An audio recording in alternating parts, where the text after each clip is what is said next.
Let me now point out to you some practical points with regard to gate drives.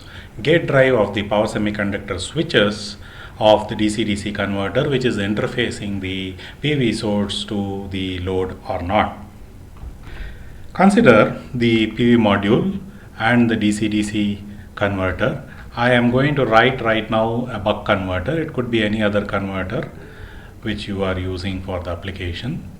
Now these 2 points are the same points, and this is the switch. So normally I have been denoting the power semiconductor switch as a BJT with the gate line sticking out, the gate pin sticking out like this. But actually this itself, along with the drive, is quite an involved circuit. Now consider, for example, this NPN transistor. The base drive is given with respect to the emitter. Now if it was a MOSFET, the gate drive would have been given with respect to the source. Wherever I have used BJTs, bipolar junction transistors, you can use MOSFETs or even IGBTs. Now this BJT is driven by a gate drive circuit, and that is referenced with respect to the emitter. A drive is given to the base with respect to the emitter, because this emitter point is connected to a node which is varying in potential. So at some instant of time when the diode is conducting, this is 0. Some instant of the time when the power switch is conducting, this is at Vt, and therefore this potential being not fixed, you need to see that this gate drive is referenced with respect to the emitter only, and this portion of the drive is isolated from the portion of the circuit which is referenced with respect to this circuit ground. So therefore you will need an isolation and a circuit that appropriately drives the PWM signal into the gate. Now this portion of the circuitry will have a power supply which is referenced in such a way that they are common. Now let me show you an example of this portion of the circuit, this isolated gate drive driving a BJT and also probably a MOSFET. This is a sample circuit of an isolated gate drive circuit. It is transformer isolated. You see the transformer here. This QP is the power BJT through which the power current flows through. The rest are all gate drive circuit. This portion of the gate drive circuit is the secondary of the transformer. This portion of the gate drive circuit is the primary of the transformer. Now consider this point. This is the input point. It's coming from the PWM block, which probably may be within a PWM IC or coming from an IO port of a microcontroller. Now this, when this goes high, VB goes high, there is drive for the base of Q2, and Q2 will go on to saturation. R5 and R6 are so designed that Q2 will saturate, and this point, this where I am indicating by the mouse cursor, will get connected to ground. Then the whole VCC will appear across the primary winding with the dot as positive. This portion is out of the circuit because of the diode. Now this side dot also will be positive. This will forward bias this diode, will forward bias this diode.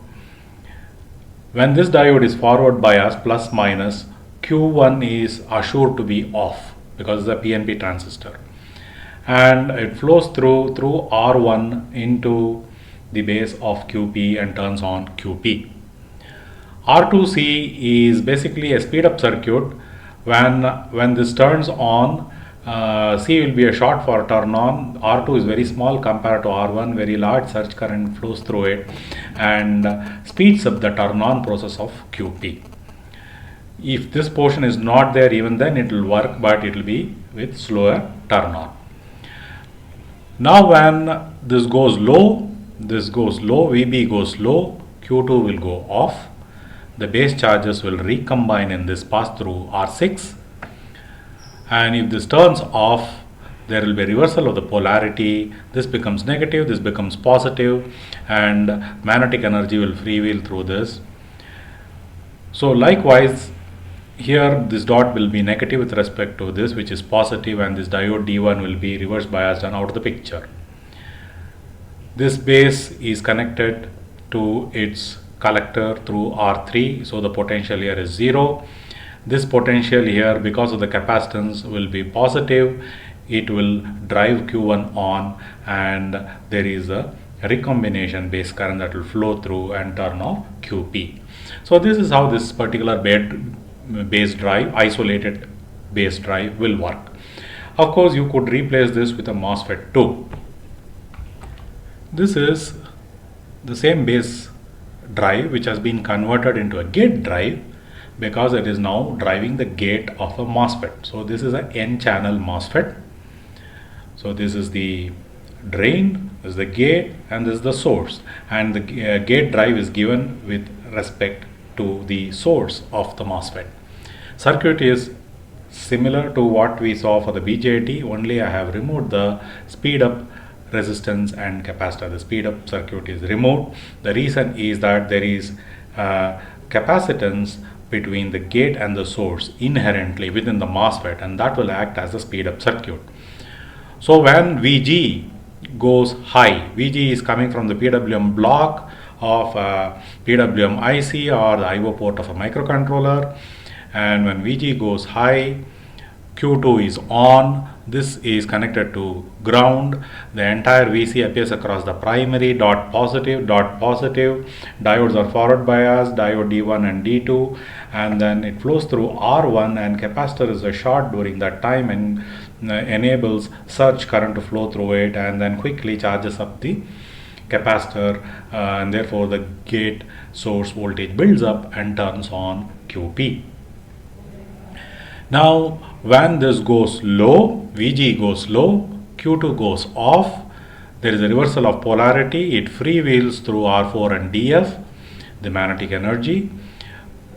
This dot here also is negative with respect to the other end. Diode D1 is off, and this R3 is connected to the ground here, and D2 is off, and you will see this capacitor, gate source capacitor, will discharge through Q1 in this fashion. So in this way, the MOSFET gate drive circuit, isolated gate drive circuit, also works similarly. Instead of a transformer isolation, instead of magnetic isolation,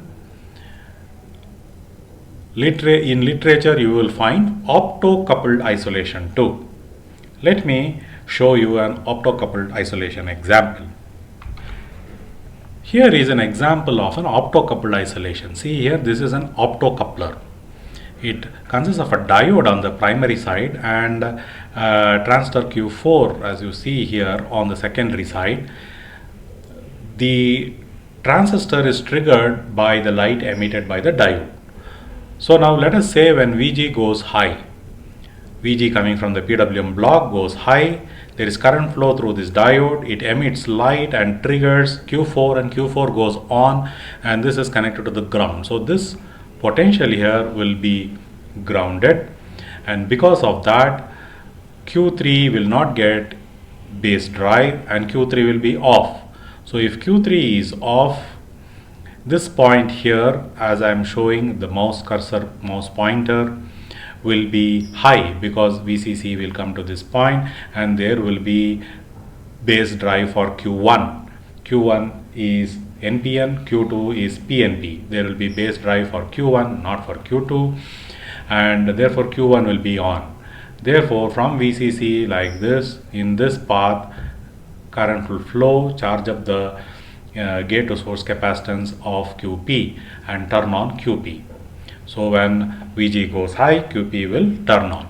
When VG goes low, there won't be current flow in the diode, no light source, and therefore Q4 will be off. This potential here will be high. There will be base drive through R7, R5 into Q3. Q3 will be on, and collector of Q3 will be high. Sorry, collector of Q3 will be low because Q3 is on, this will be grounded, and Q1 will be in the off condition. Now during that condition, the potential across the gate source capacitance will drive Q2 and discharge through Q2 in this fashion. So that way QP will turn off. So this is an example of an optocoupled gate drive using MOSFET. You could have an optocoupled base drive for the transistor BJT also. One important thing that you should notice is that on the primary side, all these circuits will have a power supply with reference to this ground. I have shown it in this symbol form. And on the secondary side, also there is a power supply requirement, unlike the transformer isolated gate drive. In the transformer isolated gate drive, the power is transferred. There is no need for a power supply on the secondary side, but in an optocoupled isolation, only the information is transferred. You need to have a power supply on the secondary side also, that which is isolated and different from what is on the primary side, so that extra circuitry is needed. Then only this portion of the drive will work. So if you consider this and remove the transformer isolation, and I have a light source, now this becomes an opto isolated gate drive. This portion of the circuit needs a separate power supply. I am indicating this, and this ground are separate and different. So these are isolated supplies, only then it will work. Alternately, if we need to make the gate drive simpler, especially for low power circuits, we can replace the NPN BJT with a PNP BJT. What happens? So let me erase this portion, remove this portion, and let me include a PNP BJT there, bipolar junction transistor. Now because now it's PNP, the emitter is connected to VT. VT is not a varying node potential as this point here on the other side. So this emitter and the base can now be used for driving this transistor. Now let me connect a resistor between the emitter and the base, and then connect a resistor like this, and then that to the collector of an NPN transistor, and I will have the base of this NPN transistor connected in this fashion, and let me give the PWM signal to VB here. So this becomes a much simple base drive circuit with the same grounds. So you see that VB, when you give this signal, when VB goes high, these two resistors are so designed that there is enough base current to flow through this transistor. This transistor turns on, which means this point gets connected to ground. So if this point gets connected to ground, there is a flow of current in this fashion, and there will also be a flow of current through this base, because when there is a flow of current through this positive, negative, and then there is a 0.6 volt drop, you will see current flow in this fashion also. And if these two values of the resistances are properly designed, this PNP transistor will go on, so that will turn on. And when this goes low, there won't be base drive for this transistor, this will go off. There is no base current flow, chance for base current to flow, this will turn off, but there will be base current recombination path here. So in this way, this simple base drive circuit can be used for very low power applications, because you will not find PNP for very high power applications and fast switching applications. And if you want to replace it with a MOSFET, you can use a P-channel MOSFET with the same principle.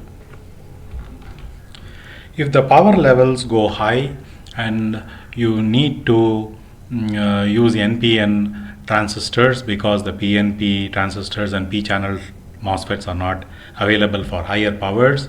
In that case, there is yet another simple way to have a simple base or gate drive circuit. What we can do is, okay, erase this portion. Let me join that portion there, and I will remove this ground here and place an NPN transistor here. I can use an NPN transistor or a N-channel MOSFET there, and I will drive the base of that transistor in this fashion, and I will get the PWM signal to VB from the PWM block coming from a microcontroller or PWM IC. You see, this is a simple circuit, and you take the output across R0 in this fashion. So here the load potential, you will see that the load ground is different from the source ground.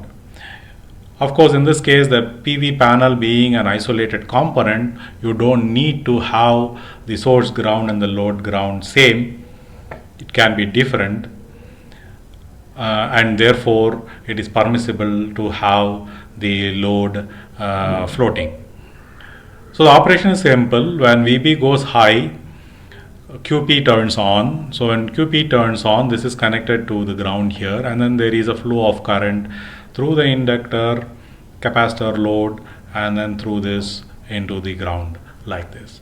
And when this goes low, QP goes off, there is only freewheeling action that is happening here. This is open. So this operation can also be used. This will give you a pretty simple drive circuit for driving the power switch on and off. I will now show you a simple circuit diagram with a simple base drive circuit, which you can quickly rig it up and implement in the lab. So this is a complete circuit which contains the PV module, which is connected to buffer capacitor C, and the power flow flows into this portion of the circuit. Recognize this portion of the circuit. There is a PNP switch followed by a buck. So this is a buck circuit, buck regulator circuit, and I've used PNP here, and then using R1 and R2 to drive this Q1 and Q2. Just we discussed this type of a base drive circuit. And then the PWM signal is coming from an IC SG3525. It is a PWM IC, and you can set the voltage, you can set the duty cycle of the signal that you are getting here by adjusting this voltage here through this pot. Now there is a shutdown pin here. It is coming from this portion of the circuit. There is an optocoupler MCT2E. It is operated in the linear region here. I am having a double branch diode resistor and optocoupler diode and a resistor. These two resistors are known. Therefore, the current flowing through this optocoupler diode is a measure of the total current, which can be used for sensing that and protecting against any overloads. So this diode will emit the light proportional to the current, and the transistor portion will act as a linear resistor, variable resistor, and accordingly the potential here will change, and that can be sensed and used as a current protection circuit and used for shutting down the PWM IC. So this is a simple circuit, very simple circuit that can be easily implemented in the laboratory.